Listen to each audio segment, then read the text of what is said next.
Hola, buenos días. Soy el doctor Rafael Ríos Salazar, endocrinólogo del Hospital San Borja Argerán, y les voy a hablar acerca de hipogonadismo masculino. Eh, el hipogonadismo masculino es una condición que es muy frecuente y que vamos a hablar un poco antes de su frecuencia de la etiología y de la fisiopatología. Es importante recordar que en el sexo masculino y bueno, también en el sexo femenino, una vez que se ha producido la gestación, entre las 6 y 9 semanas de gestación, migran las neuronas GNRH desde el saco vitelino hasta los núcleos arcuato y paraventricular en el hipotálamo. Esto en parte guiadas por la presencia de una proteína llamada anosmina y la neurona olfativa. Esto no es menor para algunas patologías que vamos a ver más adelante. Por lo tanto, todo comienza en el hipotálamo, en el núcleo arcuato y el paraventricular. Ahí las neuronas hipotalámicas que secretan otras proteínas como la quistina, la neuroquina B, la dinorfina A, estimulan la liberación pulsátil de la hormona liberadora de GnRH, que previamente llegó, como expliqué, para estimular la secreción hipofisiaria de la hormona LH y la hormona folículo estimulante, ambas gonadotrofinas muy importantes para la regulación el eje hipotálamo-hipófisis, en este caso testicular. El pulso de GnRH en el hipotálamo es importante, es fijo, son 120 pulsaciones por minuto, y esto determina que cuando se produce esta pulsación regular, marca el comienzo de la pubertad y se mantiene fijo hasta la senescencia. Esto determina la producción, por lo tanto, de testosterona, previamente de LH, en forma pulsátil, siguiendo la pulsabilidad de GnRH. Normalmente esto comienza, como dije, en la pubertad y entre los 8 y los 10 años de edad, y inicialmente primero en la noche de estos niños y después se desarrolla el desarrollo completo para la pubertad. Ahora, las fallas en la migración de la neurona GnRH determinan patologías como prepuberal, como el Kalman, que se asocia a anosmia o no olfacción. Eso es importante como tips. La FSH estimula la función testicular de las células de Sertoli. Estas células promueven la espermatogénesis y cada célula es capaz de apoyar la maduración de las células germinales.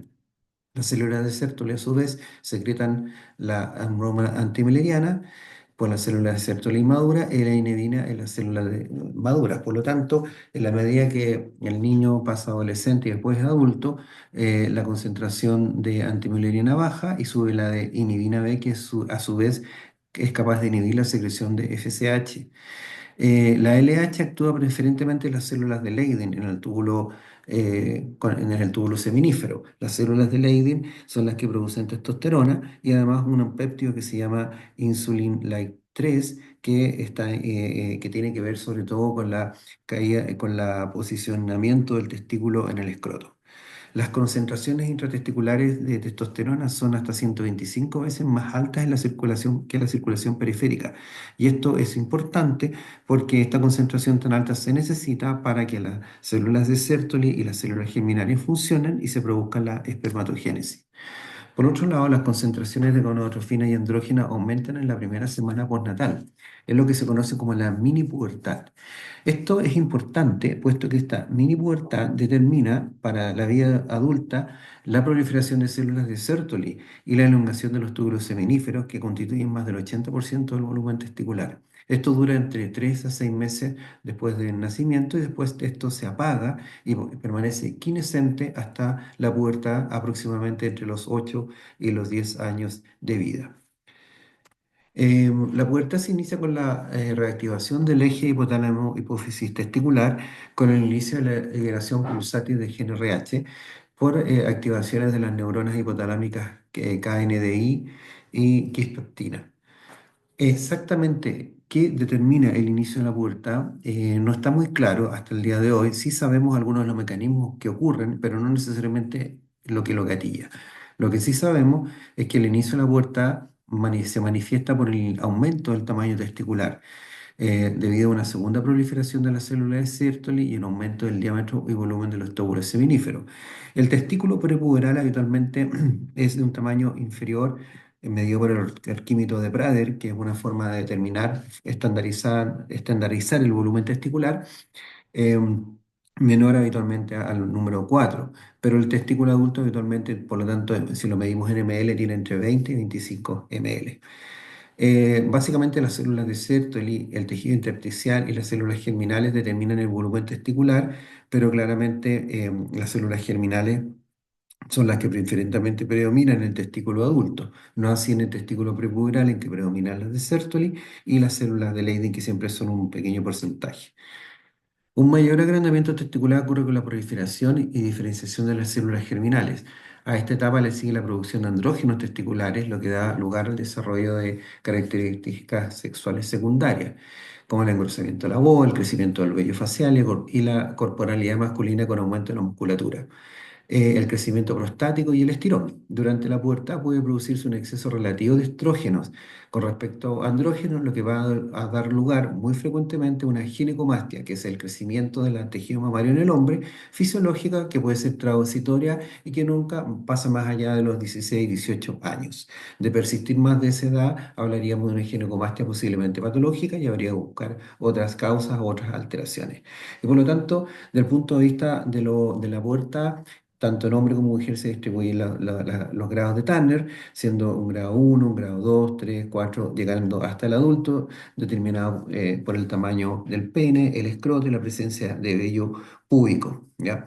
Ahora, como vemos en este esquema, generalmente el aumento de la longitud del pene que se va desde el estadio 3 para adelante, en el 68% de los casos está entre los 12 y los 14 años, el vello púbico también, y el volumen testicular empieza generalmente antes, habitualmente entre los 10 y los 11 años de edad. En la vida adulta, la función continua del eje es necesaria para el mantenimiento de la espermatogénesis y la producción de andrógenos. La espermatogénesis es un proceso complejo que depende de múltiples estímulos que actúan sobre las células de Sertoli. La testosterona se une a los receptores de andrógeno facilitada por la alta concentración. La testosterona promueve además la función sexual masculina y es necesaria para el deseo sexual normal y las erecciones espontáneas. Síntomas que son claramente muy específicos de un déficit de testosterona y un hipogonadismo masculino. Los andrógenos también aumentan la densidad ósea y la fuerza muscular directamente sobre el hueso cortical e indirectamente a través del estrógeno sobre el hueso radicular, aumentando la masa magra y el crecimiento muscular y reduciendo la masa magra. La testosterona también promueve la eritropoyesis, que es el aumento de los glóbulos rojos, y los andrógenos tienen efectos complejos sobre la salud cardiovascular. La testosterona tiene predominantemente efectos vasodilatadores no genómicos agudos, pero también la acción genómica crónica de los andrógenos pueden causar vasoconstricción. Por eso es complejo la relación de los andrógenos con el riesgo cardiovascular. Por otro lado, es importante recordar que la testosterona actúa como una prohormona. Se transforma a través de las aromatasas en estradiol y actúa en el receptor de estradiol. Y esto es sumamente importante en el sistema cardiovascular para los efectos benéficos de la testosterona sobre este sistema. Por otro lado, es capaz de transformarse en dihidrotestosterona por medio de la 5-alfa reductasa y también actuar directamente como testosterona en receptor de andrógeno. La dihidrotestosterona es muy importante en los caracteres sexuales secundarias y su unión al receptor de andrógenos es incluso hasta 20, hasta 40 o 50% más efectiva que la unión de la misma testosterona a su receptor de andrógenos. Por lo tanto, el estradiol juega un rol muy importante en la regulación de la función sexual masculina, determinando la libido, en la masa magra, el metabolismo de la glucosa y la retroalimentación negativa del eje, puesto que se aumenta en exceso el estradiol, por ejemplo, en condiciones de aromatización excesiva, como por ejemplo la obesidad, esto puede generar un hipogonadismo con caída de la testosterona de tipo funcional. Eh, si nosotros clasificamos ahora las causas de hipogonadismo, podemos decir que existe el hipogonadismo hipogonadotropo, en la cual vamos a diferenciar causas congénitas prepuberales de tipo orgánica y también funcionales. Cuando hablamos de hipogonadismo hipogonadotropo, nos referimos a condiciones en las cuales la LH y la FSH están normales o bajas y los niveles de andrógeno, específicamente testosterona, van a estar bajos. Una de estas condiciones, por ejemplo, es el síndrome de Kallmann congénito, el hipogonadismo hipogonotropo congénito normosómico, síndromes genéticos raros como el Charg, el Waldenburg, la hipoplasia suprarrenal congénita, deficiencias congénitas de otras hormonas hipofisiarias, etcétera. Sin duda, la causa más, el síndrome más frecuente de hipogonadismo hipogonotropo congénito prepuberal orgánico, o sea, no funcional, sino que de una falla genética es el síndrome de Kallmann. Eh, a nivel postpuberal, también tenemos hipogonadismo hipogonotropo también orgánico. Es decir, cualquier condición que genere una falla en la producción de LH y FSH, como por ejemplo tumores pituitarios, tumores como el craniofaringioma, meningioma, glioma y metástasis de otros tumores en la hipófisis, traumatismo cráneoencefálico, cirugía, radioterapia, el exceso de prolactina, el exceso de glucocorticoides, la linfocitis pituitaria, la hipofisitis pituitaria asociada a tratamiento inmunitario, por ejemplo, de cáncer, el depósito de hierro como la hemocromatosis hereditaria, lesiones infiltrativas como la sarcoidosis, histiocytosis y la apoplejía hipofisiaria, son causas postpurales orgánicas no funcionales de hipogonadismo hipogonotropo. De todas estas etiologías, sin duda los adenomas pituitarios, los tumores, el traumatismo y el uso de la hiperprolactinemia y el exceso de glucocorticoides son los más importantes etiológicamente de hipogonadismo hipogonotropo de tipo orgánico. Por otro lado, tenemos hipogonadismo hipogonotropos funcionales, postpurales adquiridos, funcionales, es decir, condiciones en las cuales, por una razón no relacionada directamente por la hipófisis o el hipotálamo, vamos a tener hipogonadismo o condiciones que inhiben ya sea la secreción de GnRH o la secreción de LH y FSH. Sin duda aquí lo más importante, lo más común es la obesidad. La obesidad es capaz, por múltiples razones, de producir hipogonadismo hipogonotropo funcional. La diabetes tipo 2 mal controlada de larga data, asociada a obesidad, también es una de las causas más importantes de hipogonadismo hipogonotropo de tipo funcional. El consumo de fármacos como los opioides, que son analgésicos, sobre todo que sean en gente mayor, el consumo de esteroides sexuales exógenos, lo que uno puede observar en aquellos pacientes que usan anabólicos para ganar masa muscular y abusar de los mismos en los gimnasios, por ejemplo, es otra causa muy frecuente de hipogonadismo hipogonotropo funcional. La restricción calórica severo, que es lo contrario, la obesidad también es capaz de producir hipogonadismo hipogonotropo funcional, más frecuentemente en la mujer, pero también en el hombre. Lo mismo que el ejercicio excesivo y la terapia de privación de andrógenas, como agonistas o antagonistas de GnRH, que se utilizan para tratar la pubertad precoz. En general, las más prevalentes de causas de hipogonadismo hipogonotropo son las adquiridas funcionales, que son entre un 85 y un 90% de los casos, y luego vienen las orgánicas postpuberales entre un 20 y un 25%. Por lo tanto, la obesidad, la diabetes, el consumo de fármacos, los esteroides sexuales, el abuso de andrógenos, la restricción calórica, el estrés, habría que agregar también la depresión y el estrés como causa importante por exceso de cortisol, son las causas más prevalentes de hipogonadismo hipogonotropo, en este caso funcional. Y luego vendrían las orgánicas postpuberales, sobre todo todos los tumores, adenomas, prolactinomas, cirugía, trauma, etcétera, a nivel de la hipófisis. El hipogonadismo hipergonotropo, que es lo contrario a lo que dijimos anteriormente, son aquellas condiciones en que se genera un exceso de LH y FSH, puesto que la falla está a nivel del testículo. El testículo es el que está dañado, no así ni GRH, ni LH, ni FSH. Una de las causas genéticas prepuberales más frecuentes es el síndrome de Klinefelter y sus variantes, la microdeleción del cromosoma Y, la distrofia miotónica, defectos sintéticos de andrógeno, la hiperplasia renal congénita, el síndrome de Prader-Willi, etcétera, que sería mixto. También existen las adquiridas postpuberales orgánicas, como por ejemplo daño, cualquier situación que dañe el testículo, como vimos que las causas postpuberales orgánicas de hipogonadismo hipogonotropo son los cualquier condición que dañe el hipotálamo o la hipófisis, en este caso cualquier condición que dañe el testículo va a generar un hipogonadismo hipergonadotropo de tipo orgánico, pero en este caso postpuberal, porque no sería prepuberal, como la artritis viral, el COVID, las parotiditis, la orquidectomía bilateral, la radiación testicular, la quimioterapia y la torsión testicular o cualquier trauma del mismo. También existen, igual que en hipogonadismo y hipogonotropo, las condiciones funcionales adquiridas postpuberales. Habitualmente medicamentos como el ketoconazol o averitenona, enfermedades crónicas como el HIV, la enfermedad inflamatoria intestinal, enfermedad celíaca, enfermedad celular falciforme y afección posterior del COVID, insuficiencia orgánica como la insuficiencia renal crónica, cirrosis, insuficiencia cardíaca, insuficiencia respiratoria y el consumo excesivo de alcohol, son capaces de dañar directamente al testículo y causar un hipogonadismo hipergonadotropo de tipo postpuberal. Pero también muchos de ellos son capaces de producir hipogonadismo mixto. Hay que recordar que existe el hipogonadismo hipergonadotropo, hipogonadotropo y también mixto. Al igual que el hipogonadismo hipogonadotropo, en el caso del hipergonadotropo, las causas más prevalentes son las adquiridas funcionales y luego las orgánicas postpuberales, como la dijimos hace un momento. ¿Cuáles son las acciones de la testosterona? Hay que recordar que la testosterona es capaz de actuar en el sistema nervioso central, a nivel del sistema cardiovascular, a nivel de musculatura, a nivel neuromuscular y metabólico.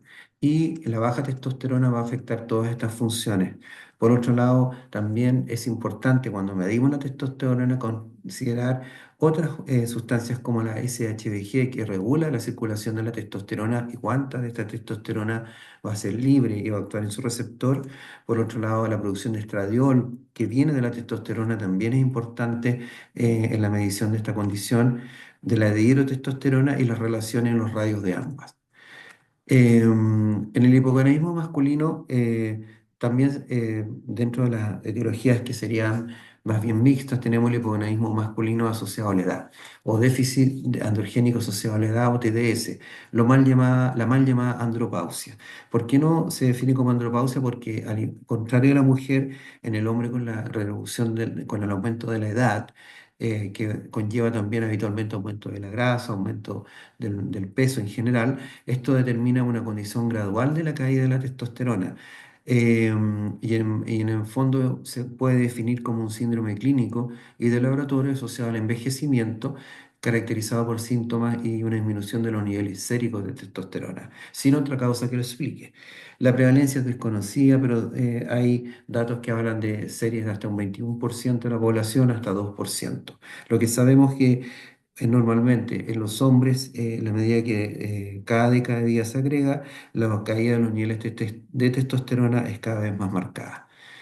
Eh, Cuando un hombre cae en hipogonadismo, ya sea hipergonotropo, hipogonotropo, funcional, orgánico o como sea, los síntomas específicamente van a ser los de asociación de déficit de testosterona. Y en ese caso, lo más importante es la disminución del deseo sexual, de la libido, la pérdida o de la frecuencia de erecciones nocturnas y por supuesto disfunción eréctil. A estos síntomas se agregan otros trastornos de sistema psíquico como actividad intelectual, depresión, funciones cognitivas reducidas, orientación temporoorientacional alterada, etcétera, etcétera. Y vamos a tener signos físicos como la disminución de la masa corporal, del volumen muscular, aumento de la grasa visceral, disminución de los faneros, sobre todo de las piernas, del vello en el fondo, alteraciones del sueño, la presencia de osteoporosis y mayor riesgo de fractura y fatiga. Hay algunas maneras de poder medir esto con algunos test como el que aquí estamos poniendo, que es el AMS, pero que está un poco en desuso. Y lo que es importante recordar que no existe ningún instrumento clínico con la suficiente especificidad y sensibilidad para diagnosticar hipogonadismo asociado a la edad o hipogonadismo en general. Los síntomas más específicos siguen siendo libido baja, disfunción eréctil y pérdida de la erección matinal. Por otro lado, desde el punto de vista físico, es importante recordar que tenemos la presentación clínica del hipogonadismo masculino desde el punto de vista físico, va a depender también del momento en que este hipogonadismo sea prepuberal o pospuberal. En el caso de la adultez o pospuberal se va a presentar, como dijimos antes un momento, infertilidad, disfunción sexual, alteraciones de las células germinales y grados variables de hipoespermatogénesis. A nivel en medida que retrocedemos en el tiempo, eh, puede ser clínicamente desapercibido en la infancia porque en ese momento no hay pubertad y por lo tanto no sabemos lo que está pasando. Pero si esto ocurre a nivel prepuberal, muy marcadamente puede generar la presencia de alteraciones de la diferenciación de las gónadas.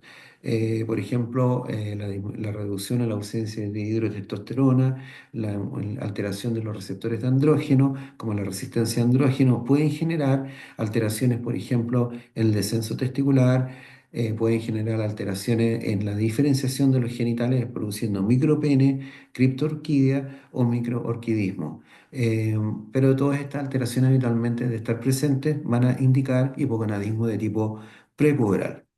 En el caso de la hipogonadismo postpuberal, generalmente se va a presentar con disminución del volumen y masa muscular, aumento de la grasa visceral, obesidad, como dije, sobre todo con aumento de la grasa visceral, disminución de cabello, alteración de la piel, barba, osteopenia, etc.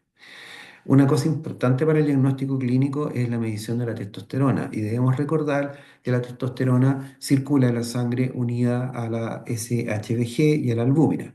Entonces existe el concepto de que en condiciones de aumento o de reducción de la SHBG van a regular la disponibilidad de la testosterona en unión a sus receptores.